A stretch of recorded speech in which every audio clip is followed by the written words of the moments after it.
work-life balance as a challenge for all. So Kate comes from a maritime family and has been working in the industry for the past 10 years. She has had a shipbroking career in London, after which, and having faced difficulties herself of being a working mother and the lead parent, she decided to set up her own business that specializes in women leadership and cross-cultural communication. I'm sure, Kate, you can elaborate a bit more on your background maybe and brief the ladies in for those who don't know you.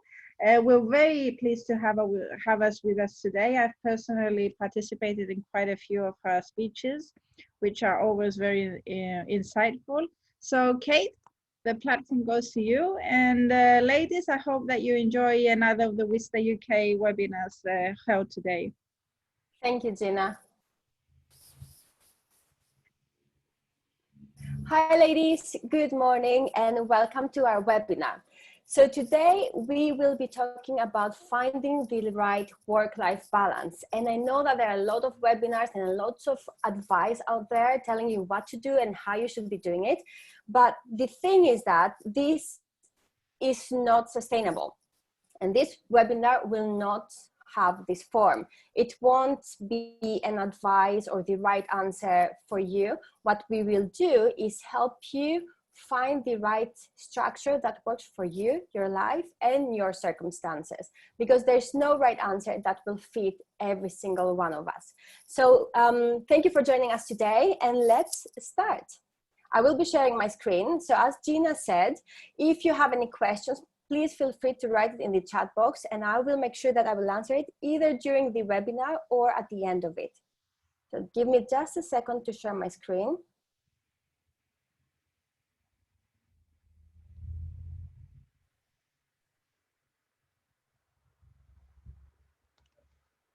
Just let me know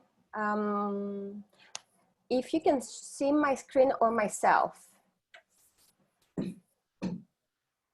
We can, yeah, we can see your screen. My screen, okay, hold on, because I can see myself. So let me put my video down. If anyone cannot see the screen, please let us know in the chat so we can try and assist. For some reason, just give me a second. I can't see my cursor. Should be somewhere there. Just give me a second. Oh, there it is. Okay. So Gina has already introduced me, so I'll go really fast about that. In case you haven't participated in any of webinars or trainings that I've done, as Gina said, I've been in the maritime industry since 2010 when I came to England and I finished my master's degree. I worked as a shipbroker in London for nearly 6 years, and during which I was a member of the Institute of Chartered Shipbrokers. This era ended quite unpleasantly, and I believe that a lot of us are familiar with this situation. I was made redundant back in 2017 while I was also expecting my second child. So I have faced the difficulties of a working mother. And that's when I decided to start my business a few months after I welcomed my second child. And through my experiences and the difficulties that I faced, I decided to focus on gender parity and cross-cultural communication. I realized after that period of time as a shipbroker that most of the issues that I faced were either because of my gender or because of lack of knowledge on how to deal with people from a different culture, because I was also the only expat of the team. So now what I do is I offer coaching and in-house and virtual corporate trainings and webinars like this one. And the last thing that I'm really proud of is that during the lockdown back in April, I decided to found the membership club for women in maritime industry. It's a membership club that help them with monthly masterclasses and coaching calls to progress in their careers and also develop their skills that will help them in their personal life. So that's a little bit about me. So what you will be learning in today's webinar, as I said and as I promised, it will be different than the other unsolicited advice that you might have received in the past. So in today's webinar, we will learn why having the right work-life balance is so important. Secondly, in order for us to achieve that, we need to be able to take an activities inventory. We need also to have the right support. I'm sure a lot of you have heard that you need a village to raise a child. And it's very similar to this situation as well. You need the right team, you need the right support in order for you to feel that you are balanced in your life and in order for you to achieve the goals that you aspire to achieve. And lastly, we will learn how to get rid of the guilt. And I think a lot of us are very familiar with the so-called mommy guilt, but I know that even if you don't have children yet, or if you have chosen not to have children for different reasons, you might still feel guilty for choosing different options of either career or personal life. So how can we get rid of that very, very negative feeling? So that's what we will be learning today.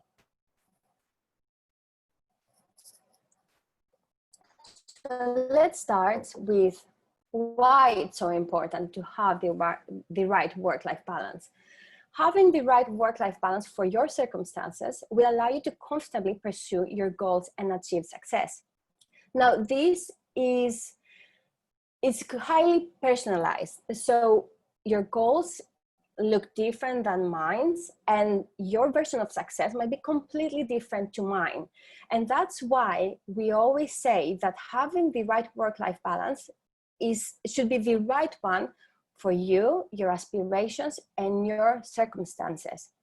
It's never an advice that we should give to each other, and it's never something that it's universal. It won't work for everyone. So I need you to ask yourself the following questions.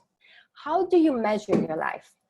A very common coaching question is, it's a task actually, it's not a question, is imagining yourself at a later stage of your life. Let's say you're sitting on your rocking chair and you're thinking back about your life. What made you feel fulfilled? What do you feel attributed to your success? What things or aspects of your life do you feel successful in? The second question I want you to ask is, what is personal and professional success? As I said, success is completely different and unique to each and every one of us.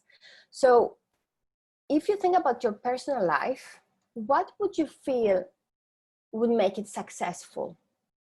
What things do you have to do or pursue in order for you to feel successful in your personal life? And then it's the same process for your professional success. In your career, what do you want to achieve and learn and go through as experiences in order for you to feel that you are successful? And don't forget that success is not just the end point. It's not just when you reach that point, let's say when you reach the C-suite. It's about you feeling happy with the effort that you're putting it right now in order to reach that point. So for example, if your goal in 5 years' time is to reach a managerial position or the next managerial position, are the activities you're doing right now leading you towards that path? Then the success is through the journey and not just at the end point. And the last question is, what is happiness? Again, this is highly personalized. So what would make you happy? What would make you feel that if things change tomorrow, you would still feel happy with your life? It's about fulfillment. It's about feeling proud about what you're doing, feeling fulfilled, feeling happy and content. And again, don't forget, it's not just about reaching the end point. It's about enjoying the journey and knowing that you're doing the best you can in order to reach that goal. But let's not forget that, as we say about the work-life balance, it is a balancing act. And you need to constantly try to juggle the work needs versus very competing family needs. And the work needs can be, and usually actually are, something completely out of your casual 9 to 5. And I doubt if anyone finishes at 5 o'clock.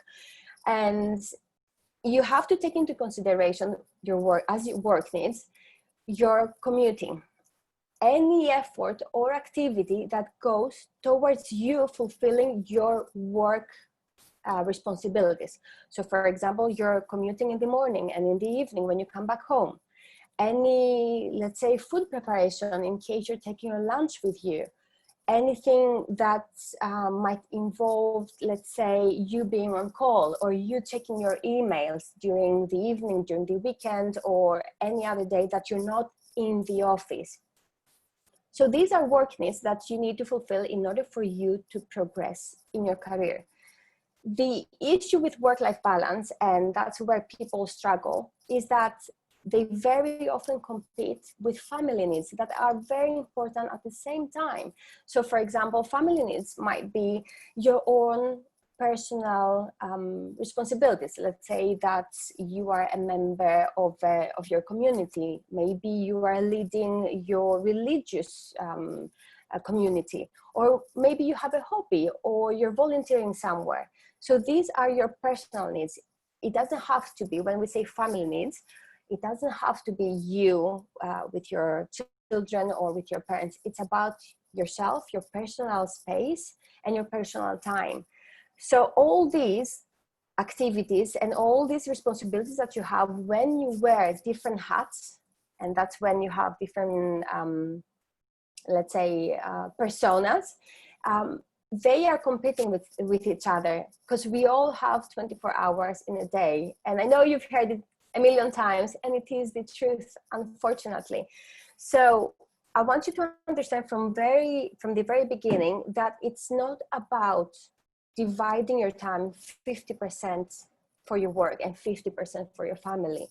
What you need to achieve in order for you to feel balance is having priorities. That's our goal. Identifying first of all what needs to be done and when, and then putting the priorities. And then you will understand that some periods of time you will have to devote more time at work, and some periods of time you will have to devote more time to your family or to yourself in order for you to feel balanced and happy and content. So we're talking about that, but what are the numbers? Because I believe all of us right now are women. I can't see the participants right now. It doesn't matter, I won't go through that, but I know that in the WISTA community internationally, we do have some men members as well, which is amazing. And the problem is that the numbers show that women, we tend to do the majority of the household chores and the parenting. So for those of us, and I believe all of us who are in this webinar, who are trying to achieve and progress in their career, we also have so much unpaid work at home that it's not valued, it's not, unfortunately, it's not paid for, and nobody really counts it. And sometimes we don't even count it ourselves.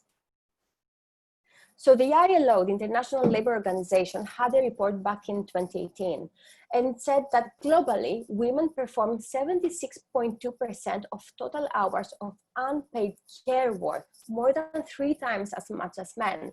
And actually, I went through that report, and it said that in the Pacific and in Asia, because of the nature of their culture, this number goes up to 80%. So you can see the difference between men and women. The problem with this is that, before we move to the writing, the problem with this is that we have been conditioned by society to expect from women to do this stuff. And it's not just from men, it's subconsciously, this comes from women as well. So subconsciously, we take on more work, more care work, and more household chores on us than our male partners. And I can say I'm guilty of that as well, even though I'm very, very conscious of what I'm doing, most of the times at least. And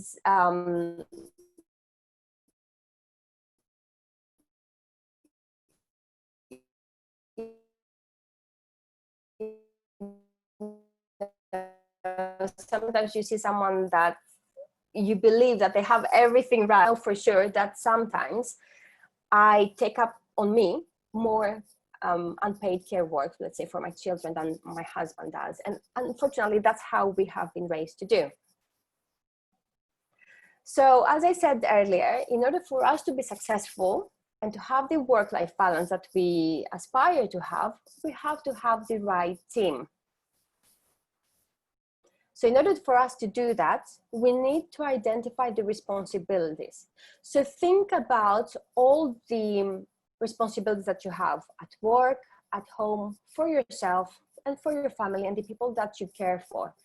There are certain responsibilities that come with every relationship that you have. So for example, towards your employer, if you're an employee, towards your employer, you have some responsibilities. If you have a partner, this comes with some responsibilities as well. And let's not talk about the responsibility that you have if you're a parent. These are enormous. So what you need to do in order for you to start identifying the right team is to actually identify the responsibilities that you have. And then with these responsibilities, you need to prepare for the trade-offs. What I mean by trade-offs is, in order for you to fulfill a task, you need to let go of something else. And imagine that if you say yes to something, you're saying no to something else, right? It's, as we said, we only have 24 hours. So if you say yes to one responsibility, you need to prepare to say no to something else. Because if you try to say yes to every single task and every single demand that people have from you, then you will burn out. That's for sure.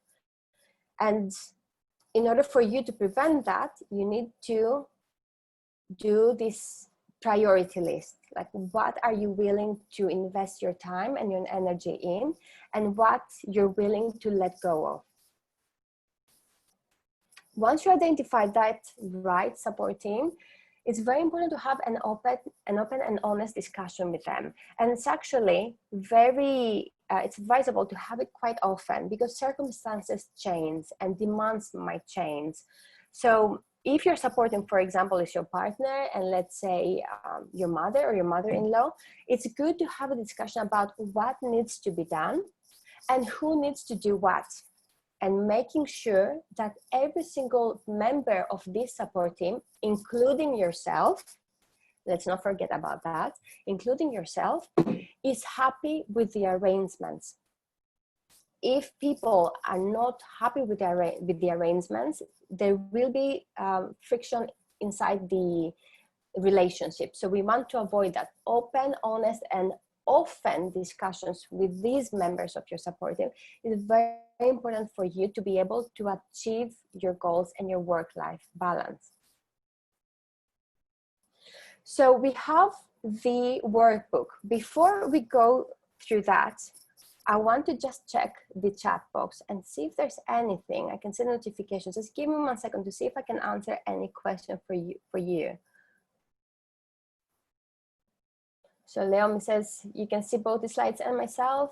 Okay, I think that's it. So if you open now your workbook, you will see there are 3 tasks. What I would like you to do is go to task number 1.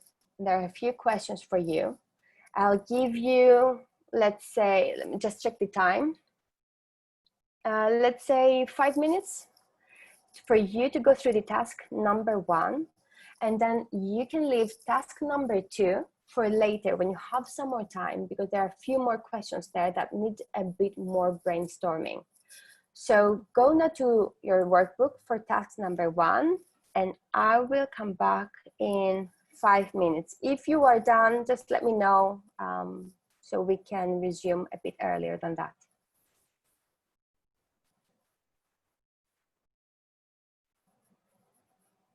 And of course, if you haven't downloaded it, if you haven't received the email, let me know so I can just put it in the comments in the chat box here.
If you have any questions, feel free to let us know so we can answer them now.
So ladies, have you completed it? Would you like me to go on?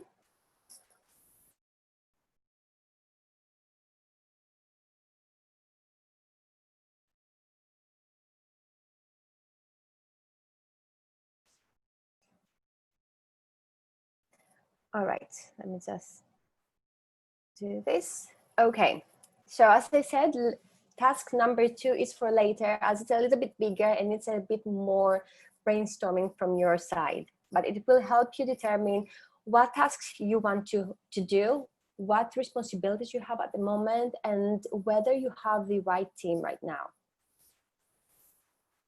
So moving forward, let's talk about putting our own mask first. I'm sure that if not all of us, but the majority of us here have traveled by plane. And I'm sure you've heard the phrase that we need to put our own oxygen mask first before we help the people around us, even if we have children. And why is that important? Because if you don't secure yourself first, it's impossible for you to help anyone else. And that is something that we need to remember as women. We tend to put ourselves last, especially when we have more people to care for.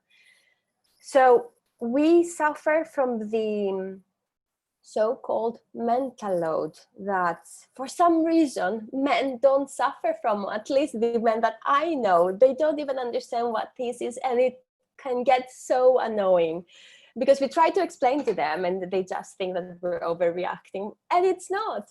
So let's see what the mental load is, and let me know if you can resonate with this. So this is the emotional load, the emotional and mental load associated with thinking, planning, organizing, and balancing the integration of work and home life.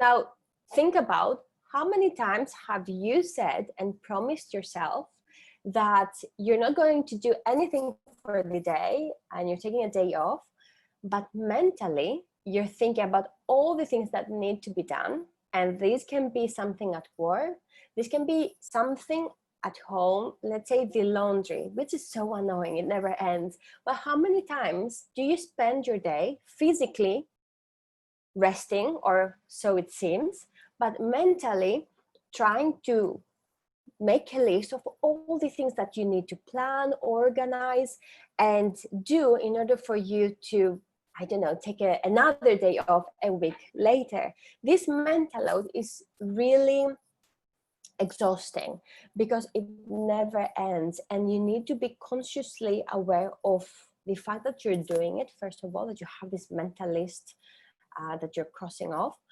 and once you are aware of it, you will be able to actively stop yourself from doing it. Let me just pause for a second. I saw a notification.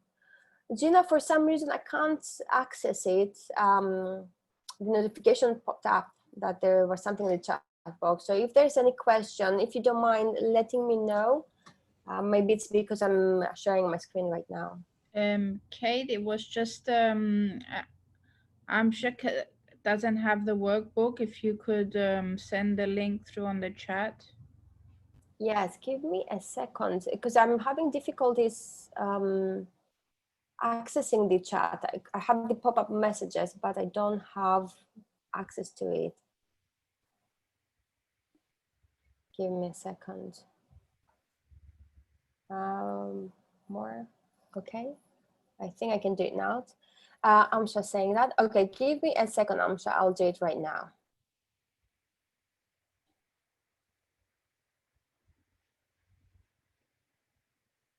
It should be coming through right now.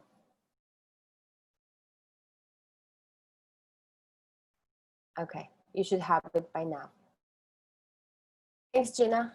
I'll close it. Okay, so women as main caregivers, I already touched upon that a bit earlier. So both men and women are conditioned by society to expect women to be the main caregivers and the leaders of the household, even while trying to advance in their careers. How annoying is that?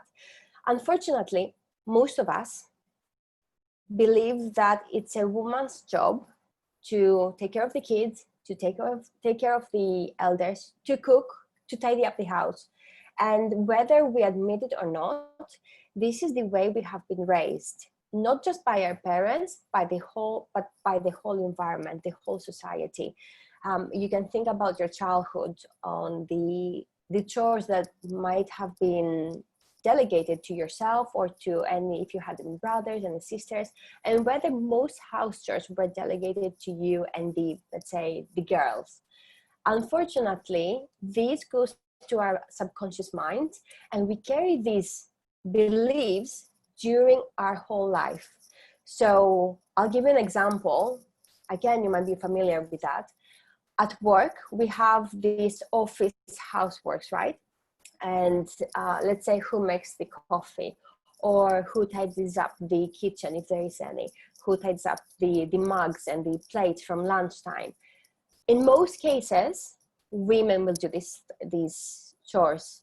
And again, in most cases, we expect, whether we're women or men, we expect women to do them because we expect them, that it's their job. And that's where the issue comes from, like our subconscious mind and how we have been conditioned by the society to believe that it's our responsibility.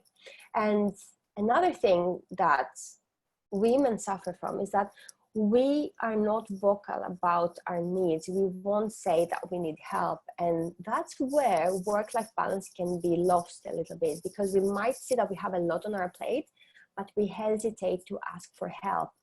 I know that in some societies, and in my case, in the Asian culture, in the Filipino culture at least, it is seen, it's regarded actually as a sign of weakness if you ask for help, as if you can't do it by yourself, as if it's wrong to ask yourself. And there are a lot of examples that I've seen and I've witnessed that everything would be so much easier if one had been vocal, and usually that one is a woman, was more vocal about her needs and about the moment that she needed help. So what are the results of that behavior and all these limiting beliefs? Because they do limit us. They limit us from progressing in our personal and professional life. Women tend to prioritize the needs of the people they care about and put themselves last. And what does it result in? That leads to guilt, resentment, and feeling unfulfilled. How many women feel that we are just doing too much? We have so many things on our plate and so many things in our minds. That's the mental load. And the resentment comes when we feel that we do everything on our own, or we have the vast majority of the responsibilities on us. And then, of course, we feel unfulfilled because we give so much time towards the needs of other people that we feel that we are not pursuing our own goals, our own dreams. And the guilt comes in when we feel that let's say we spend too much time in these family commitments and we haven't given our all to our work. And then we start associating one action to the other. And let's say we have spent so much time caring for our family that I haven't had the time to focus at work, and that's why I'm not progressing. And that's where the guilt comes from. So in order for us to get rid of that, we need to put ourselves first. I know it sounds difficult, and I know that it seems impossible sometimes, but as we said, with the oxygen mask, you need to take care of yourself first in order for you to be able to take care of others as well. And because of course we want to take care of our families and our loved ones, but if you are empty inside, if you have zero energy, how can you take care of other people? And again, if you're not happy, how can your family be happy? So we need to define self-care. Self-care is also personal, so you need to bear in mind that, again, it's not a list that you can tick off the items and be happy. And it can be different to each of us. It consists of taking care of our emotional, physical, and spiritual health. As I said, it can be different to each and every one of us. So you might, let's say, you might want to go more often to your church or to your religious community. You might want to go to the gym, or you might want to go for a walk instead. It's highly personalized. It's what makes you happy. Self-care can be having 1 hour a day and reading your favorite book, or taking a bath without anyone disturbing you. That is self-care, something that you do for yourself that makes you feel at peace, and that you know that you're doing it for you to feel happy, not in order for you to help someone else. So what needs to be done in order for you to care for yourself more and put your priorities first? Because if you don't put your priorities first, you will start feeling, what I said earlier in the previous slide, resentment, guilt, and unfulfillment. So what can you do in order to put your needs first without feeling guilty? What I want you to do now is go to your workbook and just check task 3. There are some ideas there. You don't have to write anything, so you don't, we just need, let's say, 30 seconds to just go through the task 3 and see whether there are some things that you would find helpful in order for you to feel more fulfilled regarding your self-care.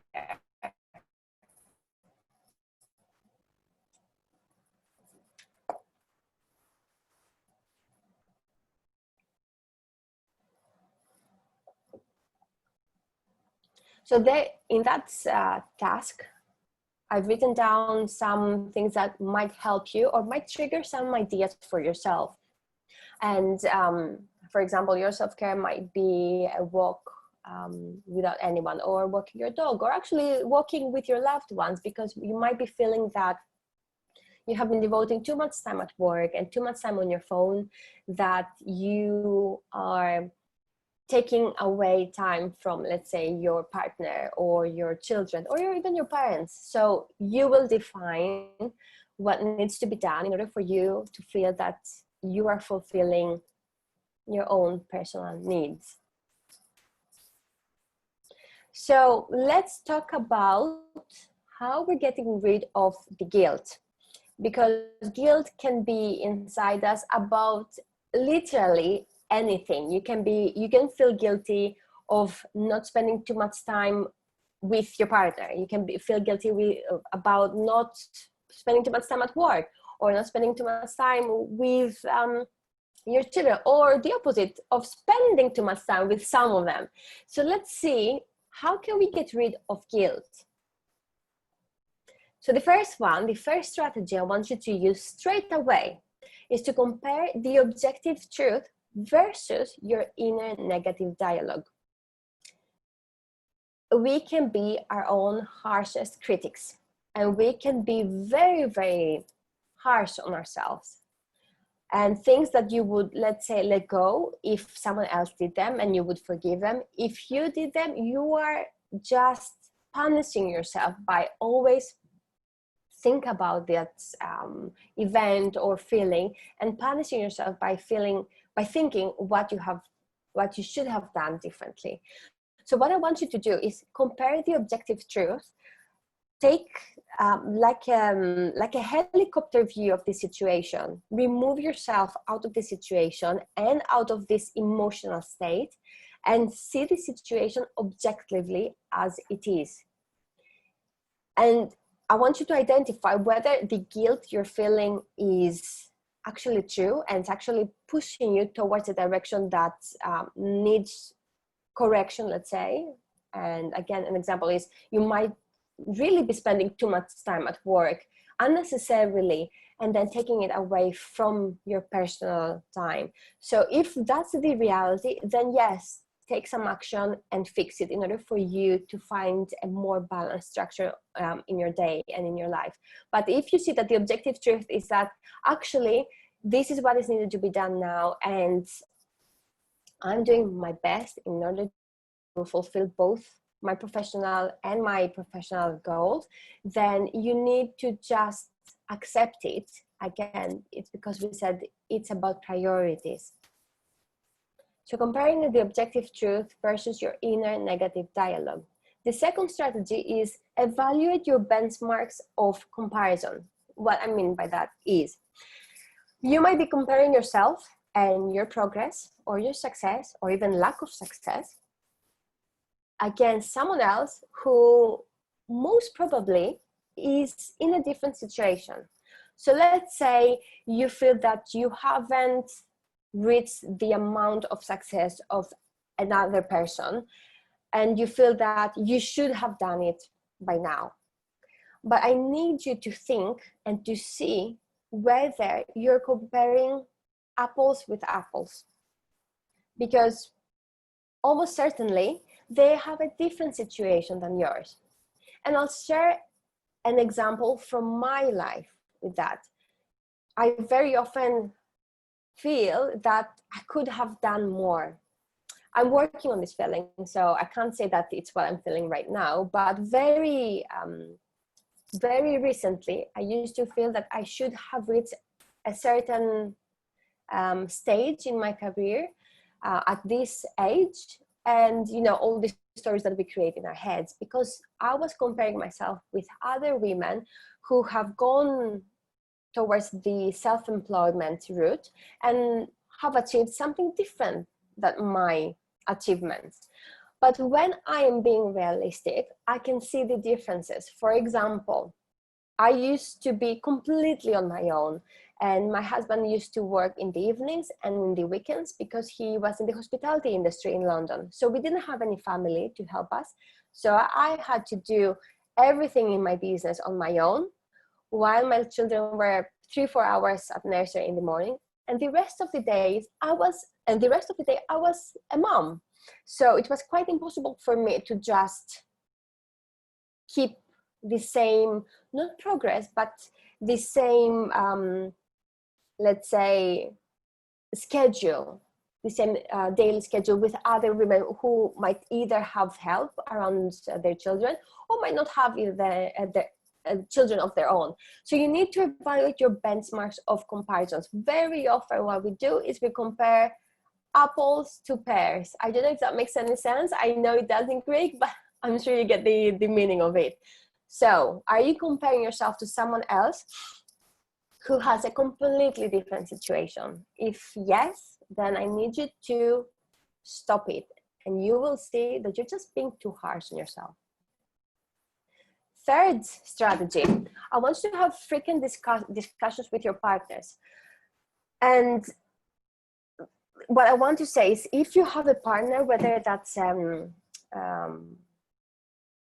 partner in life, or let's say it can be your mother, or even a friend, or anyone that you consider them as your partner, I want you to have frequent discussions, because they must be a person who you trust and that you value their opinion. Because many times what we do is that we take upon us the opinions of others, and we let these opinions hurt us. But the thing is that not all opinions matter the same. So you need to find that one person that you trust and you love and you respect, and ask for their honest opinion, and see whether they're seeing the whole situation differently. And because they're out of the situation in most cases, at least, they might have a more objective perspective. So when you have frequent discussions with your partners, you can see that you might be feeling guilty for absolutely no reason. So let's move on to strategy number 4. Identify team members for realistic assessment. That's a little bit similar to number 3, but it broadens up the cycle of your team members. So again, that might be the outer circle, let's say friends, colleagues, family members, that again, because they're out of the situation, there are no emotions involved, they might actually see the situation more objectively. And 5th strategy that I want you to use is practicing meditation and mindfulness. I have tried it, and I can say I have tried actually meditation, and I still try to be a bit more mindful and present. What you can achieve with meditation and mindfulness is compassion and kindness, and not just with others, but with yourself. And that's what we're trying to achieve when we want to get rid of guilt. You need to be more kind to yourself and more compassionate, because we all make mistakes, right? We just need to be more compassionate with yourself. Stop punishing yourself so harshly for something that might not matter that much. So ladies, these 5 strategies will help you get rid of guilt, and you can use them straight away. And once you start using them, you will see that this heavy feeling of guilt will be lifted. And that's what I want you to do. So by now, I'm sure you have an idea of what is the right work-life balance. And I want you actually to get a new perspective on that, and forget about all the unsolicited advice that you hear from everyone. There is no answer. There is no right answer that everyone can follow. And it depends on various factors in your life. And you need to look at the picture. And when I say by various factors, it can be, first of all, in the phase that you are in your life, the culture that you belong in, it can be the expectations of your industry. We know that shipping industry is international, and because it's international, it never stops. So the demands of our industry might be completely different than the demands, let's say, of someone who works as a dentist. So your work-life balance will be completely different than theirs. It can be determined by your age, your gender, and when we say about the broader picture, it can be determined by the aspirations and the goals that you have, because you will have a different path than someone else, and you will have different goals than someone else. So I want you to remember some last things. In order for you to have the right work-life balance, you need to give permission to yourself. You cannot gain or get permission from someone else. It's from yourself to choose what is right for you and your current circumstances, while taking into consideration your goals and aspirations. So when you understand how important it is to give yourself permission, not just to dream, but to actually go towards those goals, you will understand that you will gain a new perspective on what is the right work-life balance. And I wanted to share a quote with you. It's online. You can have it all, just not all at the same time. That's a quote that Betty Friedan said. She's an American writer. And I think that's very important to remember. Yes, you can have it all, just not all at the same time. And that's where we need to put priorities. That's when we need to choose certain periods of time. We need to give more time and energy in different tasks. And some periods of time, you need to change your priority list and devote more energy and time in different items. And that's okay. That's about giving yourself permission to do so. And an example I want to share with you is that when you're ambitious and you want to achieve in your career, you need to understand that there are times that you can slow down. And my personal experience was when I had a newborn, my mind was in starting this business, and I can't wait until she grows up. And she was only a few days and a few weeks old, my second one. And I can't wait until I start my business, and I will do this and will do that, and I will make the maritime industry truly inclusive. I was dreaming and focusing on that I can now tell you that my second daughter is 3 years old. I really feel that I missed out of those first months of her life, and they don't come back. So it's all about prioritizing. If I knew back then, I would honestly have taken some months off, because nothing would have changed. The world would still be spinning and everything would be still continuing, life. So give yourself permission to find what is the right thing to do at the right time. So with this, on that note, we're closing our webinar, the slides actually. I wanted to share with you, if you haven't downloaded the Ultimate Success Guide, Gina Panayiotou, of course, is there. She's featured as one of our female successful women in maritime. What we did is I asked 20 women, including myself, what is the one thing that helped you achieve success in the maritime industry? And you might be surprised on what they said. So if you haven't downloaded it yet, you can go. I can actually share this link. You can see in the bottom of the page on my website. We can share it in the chat box if you cannot access it. So you can download your copy and see what these women said, and you might take some inspiration from them. And last but not least, you can connect with me. I have my website, katebollanou.com. It's very easy because my email, my LinkedIn, and my Facebook is exactly the same. It's Kate Bollanou. So I'll stop my screen share right now. And Gina, can you still hear me? Yes, I can still hear you. Thank you very much, Kate. I think that was very useful and insightful. And the workbook also, there's a lot of work that's gone into it. And I think now it's our turn to work a little bit on how to Yes. achieve this challenge. But you've definitely given us some great tools. Thank you. Some of the lady, Claire has shared her insight here. on how basically it takes patience and time and not to put too much stress on you. Oh, yes. But I think that definitely focusing on what you said, on understanding what each tailor-made work-life balance is, not comparing with other lifestyles or impossible, and just focusing on you and what you need. And also, I think most importantly, being patient with yourself and compassionate Yes. about that it might take time. And I think it's what the ladies are saying, that allowing yourself to be guilt-free and just accepting that that's the way things are. Very insightful. Now I guess we can hear from the audience their thoughts or some questions.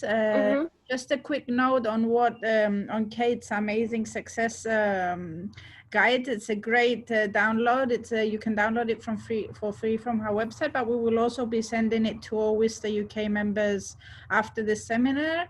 And the recording actually of this seminar will be available to WISTA UK members only on our website. So just for your information. And now, ladies, I guess Kate is all yours for the next few minutes. So feel free to either write your question in the chat or come forward with unmuting your microphone, camera. I'm just going through the chat box because I didn't have access, just to see what Claire said. Just give me a couple of seconds. If you ladies have any other question, feel free to write it or just unmute yourself so I can answer them for you.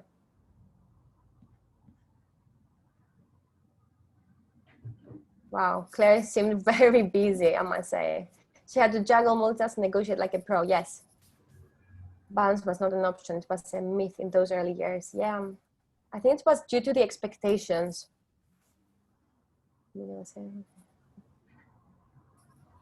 And Teresa's comment is also actually something that we don't focus so much on, but it happens. And indeed, it's what she says. I mean, men have a completely different understanding of and how they embrace certain situations. So any of the ladies have any questions for Kate? It's your opportunity now to clarify on how you can go about achieving this work-life balance. Yes, I would like to have a question, please. How can we preserve status that we have in our professional life, and we've reached a level where we could be in a managerial position, and then stop for a few years to have a family, and make sure that we don't start from the beginning when we re-enter the working environment? Just before you answer that, it's showing Drusilla, but actually it's Maria who has joined through Drusilla's account because there was some technical issues. So yeah. All right. Okay. Thanks, Maria, for your question. Very, very insightful, actually, because it makes you think, you know, what can you do in order to prevent situations, unpleasant situations before they even happen? So first of all, what I always say is that we need to be vocal about our goals and aspirations, and that also should be done at work. So let's say if a woman is planning to have her family and still wants to maintain her status, her position, or even actually be considered for promotions, she needs to be vocal with the ones who take the decisions. So if that's the manager, the director, or the owner of the company, you need to make sure that before you go, let's say on maternity leave, you are vocal about your plans, that you are planning to return, you are planning to progress in your careers, and that your goals and aspirations are X, Y, Z. Because you can't just let them expect that from you. You cannot believe that they know what you want to do, because unfortunately there is a misconception that when women leave the workforce for a year or so in order to care for the newborn children, there's a misconception that they're also not as ambitious anymore, that they don't want to achieve anymore because they are now moms rather than professionals. So my advice would be that be vocal about what you want to achieve in your career, and make sure that the people who take decisions about your career are aware of your plans to return and to progress. Okay, thank you very much. You're welcome, my pleasure. Hi Kate, it's good to see you again. Hi So there. to what you said, or what the sort of answer you've just given there a little bit, but do you think there is any pressure or stigma perhaps around the length of time that you take off around for parental leave? Obviously the sort of, or in England you're allowed to take up to a year, but people might take less than that. Do you think there's any pressure around how long you should be taking, or does it just come back to having that conversation again? I think it does come back to having that conversation and having an honest conversation with your supervisors. But the stigma that you refer to comes usually with men. Unfortunately, again, due to how we have been raised and how we have been conditioned, we do expect that women will take the whole parental leave. And that's what the majority of women do. The majority actually of families do. But there are policies and in the UK and in other countries that allow the fathers to also take parental leave. And unfortunately, the stigma in most cases goes to the father. And even though they are allowed by their company or by law to take parental leave, it's not realistic for them to take that, either because of their career, or because of their position, because people don't expect men to take parental leave. The majority, not everyone, but the majority of people. So if you are thinking, if actually you're talking from a woman's perspective, unfortunately, the whole maternity, whether you're pregnant or you have given birth and you're going on maternity leave, there is a stigma with that, because if you think about the ideal worker prototype that most companies work according to, it's someone who devotes a lot of time at work, who puts work as their number one priority. Being even pregnant is like you are not that ideal worker prototype. So the stigma, unfortunately, starts before that. So what needs to be done in order for us to eliminate that stigma is we need to work, first of all, from the company's perspective, whether they have policies that not just allow people to become parents and have their families, but actually gives them the time and space to thrive as working parents. So it needs to have a holistic approach, first of all, from the companies, because no matter how ambitious you are, if the company doesn't have an environment that will set you up for success, you will in the end fall victim of their policies. So holistically talking and working, you need to approach the company's policies and your own let's say tactic. So in order for you to avoid that stigma, I do believe it has to come with honest and direct conversation with the decision makers. Does that answer your question? Yes, thank you. My pleasure.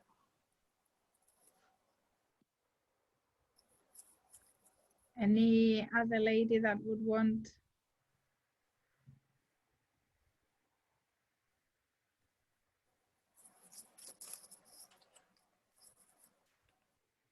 I think we have, well, it's mostly like comments in the chat, so no further questions, I guess.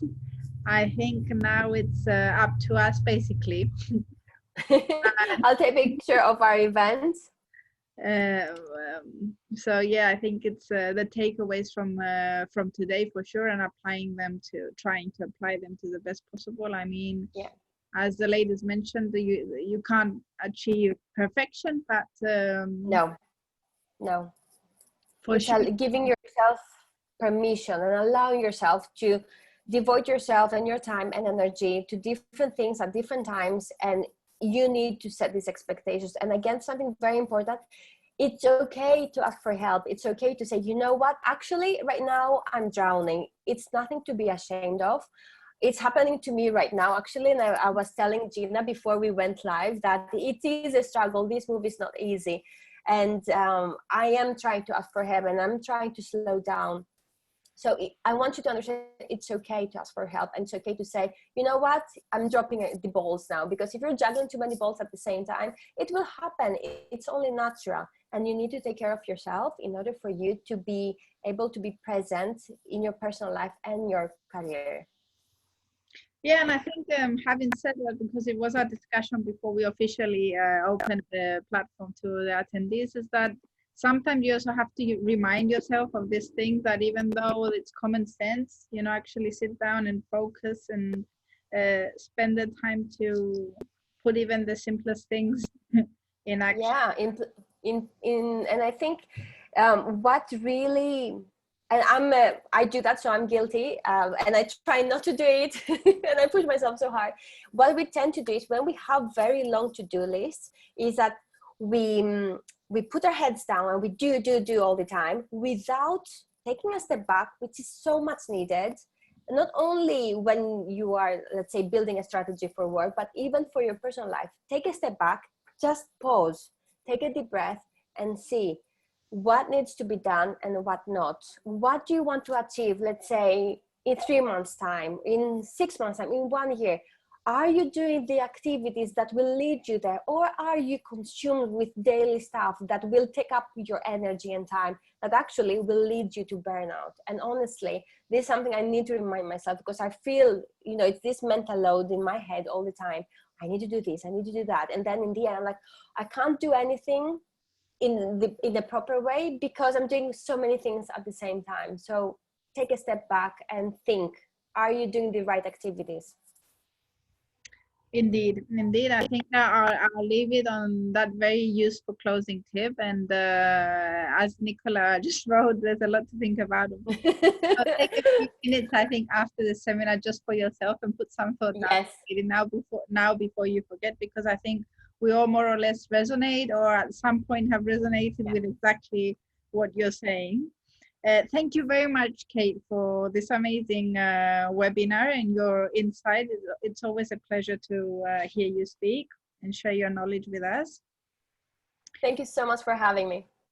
Thank you very much to all of the ladies who joined today. You can now also follow WISTA UK on Facebook. We've got our new Facebook page set up. There's also an Instagram page, LinkedIn, and we're trying to be on all social media. So stay tuned for our next event. I think it's on the 24th of September. We'll be sharing more details in due course. Thanks again, Kate, for being with us. Good luck with everything, because I know you're also going through a stage where you require replanning and readjusting. So good luck. I will not hide that. Yes, thank you. And have a nice afternoon to everybody. We'll be with you with our next WISTA event towards the end of WISTA UK event, end of September. Thank you, ladies. Bye. Thank you. Bye. Thank you.